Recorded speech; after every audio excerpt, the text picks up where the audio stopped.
Hello students, a seed tells a farmer story में आज हम देखेंगे कुछ पॉइंट्स, इंपॉर्टेंट पॉइंट्स हैं चैप्टर के।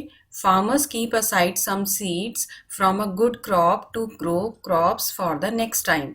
मीन्स फार्मर्स हम जो उनके पास अच्छी क्रॉप होती है उसके जो बीज होते हैं, सीड्स होते हैं, उनको अपने पास रख लेते हैं नेक्स्ट टाइम ग्रो करने के लिए।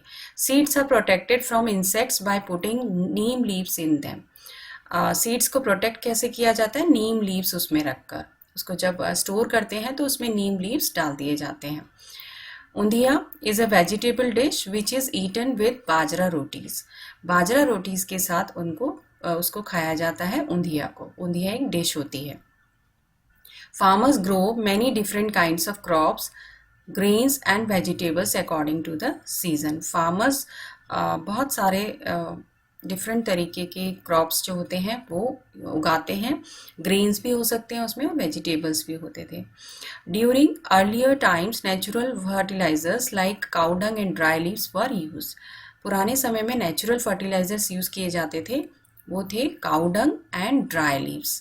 ड्राई लीव्स सुखा के उनका बना दिया जाता था, फर्टिलाइज़र मैन्योर बना दिया जाता था और फिर उसको यूज़ किया जाता था, और वो सॉइल की फर्टिलिटी को बहुत अच्छे से मेंटेन रखता था। Farmers now prefer to grow crops like wheat and cotton which get better prices in the market. Farmers जो हैं वीट और कॉटन की ज़्यादा सीड्स लगाते थे, क्रॉप्स लगाते थे, क्योंकि मार्केट में उसके अच्छे प्राइसेस मिलते थे। Equipments like tractors and electric motors are used for farming nowadays. Equipments जो है ट्रैक्टर, इलेक्ट्रिक मोटर्स ज़्यादा यूज़ किए जा रहे हैं फार्मिंग में आजकल। With modern methods of farming, the number of peoples required to work on farms has reduced. तो फार्मिंग में आजकल जब मॉडर्न मेथड्स यूज़ किए जा रहे हैं, मशीन्स आ गई हैं, तो नंबर ऑफ पीपल्स फार्मिंग में कम हो गए हैं। Bajra and jowar are retired off. Means bajra और ज्वार की क्रॉप्स को अब इतना नहीं लगाया जाता है।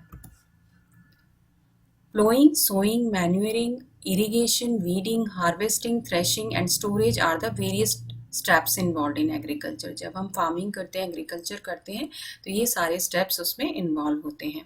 Earthworms soften the soil as they keep digging underneath to make tunnels. This makes this soil to get air and water easily. इससे क्या होता है?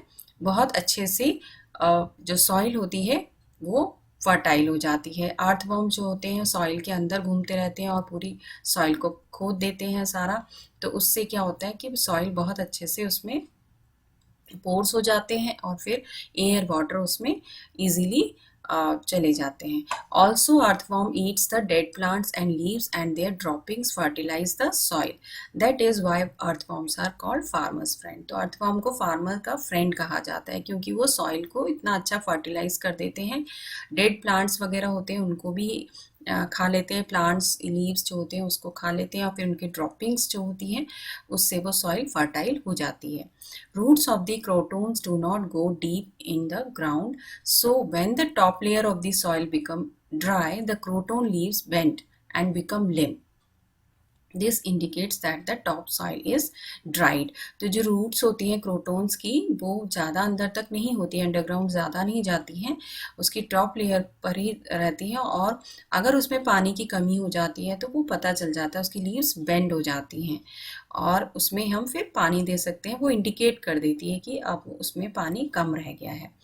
कंपोस्ट क्या होता है? Compost is the remains of the plants and animals waste. जो animal और plants का जो वेस्ट होता है that is called compost, and which is decomposed by small organism. और फिर उसको डिकम्पोज किया जाता है, जो छोटे छोटे ऑर्गेनिज्म होते हैं जैसा कि हमारा अर्थवर्म होता है, उससे कंपोस्ट बनता है। कंपोस्ट एक तरह का मेन्योर हो जाता है। Vermi compost is a product of composting plant and animal waste using earthworm. Earthworm को यूज करके ये बनाया जाता है मेन्योर एनी प्लांट और एनिमल वेस्ट से। Vermi culture is the rearing and the cultivation of earthworm. Vermi culture क्या होता है? एक प्रोसेस होता है अर्थवर्म को कल्टिवेट करने का, रियरिंग करने का। ना कुछ डेफिनेशंस है। ऊंधिया क्या होता है? It is a special stew prepared in a clay pot. Clay pot होता है, मिट्टी का पॉट होता है, उसमें बनाया जाता है। In this all the vegetables are cut and put into a clay pot along with fresh spices.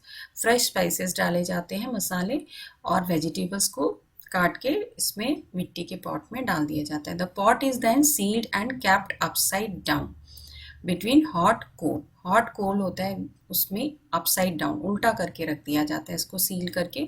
The vegetables get cooked slowly with the spices. और वेजिटेबल्स जो होती हैं वो धीरे धीरे पक जाते हैं स्पाइसेस के साथ। Thus undhiya is ready to eat. It is serve with rotis. Hot rotis होती हैं और बाजरा की रोटीज़। और undhiya is Gujarati means upside down. Undhiya जो है गुजराती में ऊंधिया को बोलते हैं upside down. Fertiliser means it is a chemical substance use for enhancing the soil fertility. Soil की फर्टिलिटी को और क्रॉप्स की ईल्ड को अच्छा करने के लिए, क्रॉप्स को अच्छा करने के लिए भी, ज़्यादा इंक्रीज हो जाए उसकी ईल्ड, इसलिए भी फर्टिलाइज़र को यूज़ किया जाता है। But it is a chemical substance.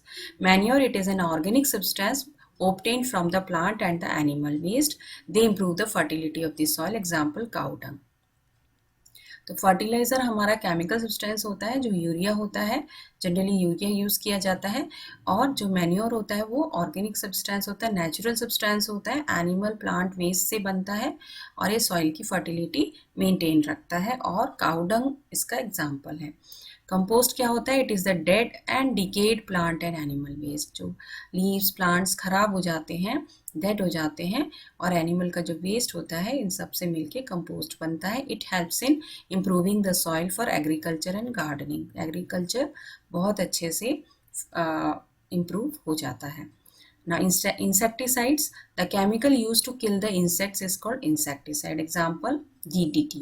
DDT जो होता है वो एक केमिकल सब्सटेंस होता है, इंसेक्टिसाइड होता है, जो प्लांट्स में, ट्रीज में जो इंसेक्ट्स लग जाते हैं उनको मारने के लिए काम आता है।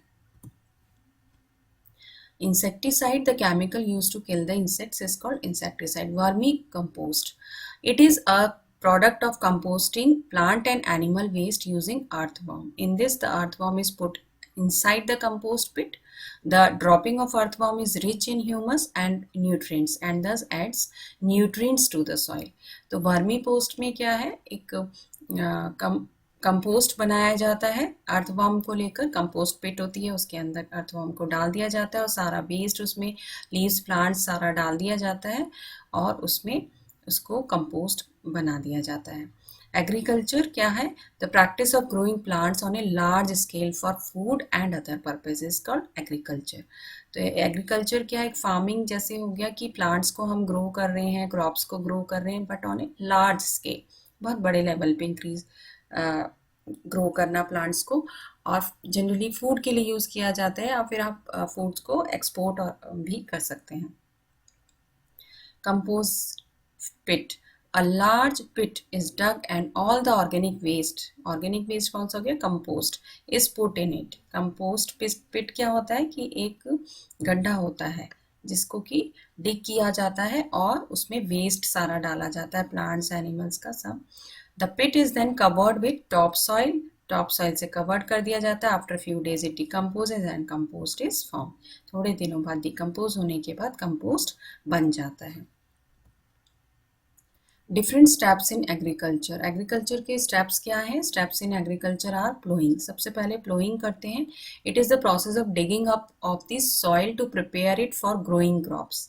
सबसे पहले सॉइल को डिग किया जाता है, खोदा जाता है। It is done with the help of plough which is pulled इधर बाय एनिमल्स और बाय ट्रैक्टर्स। ट्रैक्टर से भी किया जाता है या फिर एनिमल से भी डिग कर सकते हैं, प्लो कर सकते हैं।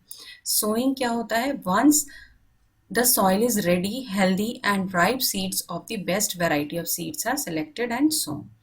तो सेकेंड स्टेप हुआ सोइंग, जिसमें सीड्स को डाला जाता है ग्राउंड में। मैन्यूरिंग थर्ड स्टेप है। It is the process of making the soil more fertile by adding manure और फर्टिलाइजर। मैन्योर या फर्टिलाइजर यूज किया जाता है सॉइल में। Then irrigation, it is the process of providing water to the fields for the crops to grow. Water डालते हैं fields में, crops में पानी डाल दिया जाता है। It is called irrigation. It is necessary to supply right amount of water to the crops at the right time. सही समय पर पानी डालना और राइट अमाउंट में वाटर डालना बिल्कुल सही होता है क्रॉप्स के लिए। Next is weeding. What is weeding? It is a process of removing the unwanted plants which grow along with the crops. Crops के साथ जो डिफरेंट और अनवांटेड प्लांट जो हम नहीं चाहते, जो हमने नहीं उगाए हैं, वो प्लांट्स जो आ जाते हैं उनको हम कहते हैं वीड्स। ठीक है, और उन्हीं को जब हम उखाड़ देते हैं, उनको अलग कर देते हैं क्रॉप से, that is called weeding. Harvesting क्या होता है? It is the process of cutting the fully ripe crops. जब क्रॉप राइप हो जाती हैं तब उनको काट दिया जाता है, उस प्रोसेस को हार्वेस्टिंग कहा जाता है। It is done either manually और बाय मशीन्स। दोनों ही तरीके से, मशीन से या मैनुअली हार्वेस्टिंग की जाती है। थ्रेशिंग नेक्स्ट प्रोसेस होता है। It is the process of separating the grains from the crops. जो क्रॉप्स होती हैं उनमें से ग्रेन्स को अलग कर दिया जाता है। जैसे अगर वीट है, ज्वार है, बाजरा है, उनको अलग कर दिया जाता है। Storage, it is the process of storing the harvested crops. It is very important to store the harvested crops properly. Storage बहुत ज़्यादा इंपॉर्टेंट चीज़ है, क्योंकि जब क्रॉप्स हमने काट ली है, हार्वेस्ट हो गई, उसके बाद उनको स्टोर करना भी बहुत इंपॉर्टेंट है। और सबसे प्रॉपरली अरेंजमेंट, जिससे कि उसमें कोई मॉइस्चर वगैरह ना हो और वो ख़राब ना हो जाए। Next, difference between fertiliser and manure. Fertiliser और मैन्योर में क्या डिफरेंस है? Fertiliser it is made of chemicals. Fertiliser chemical से बना हुआ होता है। Manure it is made of natural substances से बना होता है। It is costly. Fertiliser costly होता है, मैन्योर चीप होता है। इट हैज़ साइड इफेक्ट्स होते हैं फर्टिलाइजर के, क्योंकि केमिकल सब्सटेंस होता है। It is good for health. Manure good health के लिए गुड है, नुकसान नहीं करता है, इसके साइड इफ़ेक्ट्स भी नहीं होते हैं। It gives more yield. इससे क्रॉप बहुत ज़्यादा होती है। Fertiliser it gives less yield. इससे कम क्रॉप्स होती हैं, इसीलिए फर्टिलाइजर्स को ज़्यादा यूज़ करते हैं कि इससे ज़्यादा यील्ड हो जाएगी, क्रॉप ज़्यादा हो जाती हैं। It decreases the fertility of soil. Fertiliser use करते हैं तो सॉइल की फर्टिलिटी ख़राब होती है। It increase the fertility of the soil. Manure soil की फर्टिलिटी को बढ़ाता है। एग्जाम्पल हम फर्टिलाइजर का देख सकते हैं, यूरिया, एंड मैन्योर का होता है cow dung. Difference between traditional and modern farming. दोनों ही फार्मिंग में क्या डिफरेंस है? Traditional farming and modern farming में फर्स्ट डिफरेंस आता है, bullocks are used for ploughing. पहले प्लोइंग करने के लिए बुलक्स को यूज़ किया जाता था, जबकि आजकल ट्रैक्टर्स को यूज़ किया जाता है। Old seeds from previous crop is use for sowing. Old seeds जो होते हैं, पुराने सीड्स को ही यूज़ कर लिया जाता था। और मॉडर्न फार्मिंग में सीड्स को खरीदा जाता है। Seeds are purchased from the market. Manure is added in the farming. जो ट्रेडिशनल फार्मिंग थी उसमें मैन्योर को यूज़ किया जाता है, जबकि मॉडर्न फार्मिंग में केमिकल फर्टिलाइजर्स को यूज़ किया जाता है। The field is watered manually from the well. जब वाटर्ड किया जाता है, इरीगेशन किया जाता था, तो वेल से पानी डाला जाता था। आजकल फील्ड्स में जो पानी डाला जाता है वो इलेक्ट्रिसिटी की हेल्प से वेल से निकाला जाता है और फिर इरीगेट किया जाता है। Harvesting is done manually.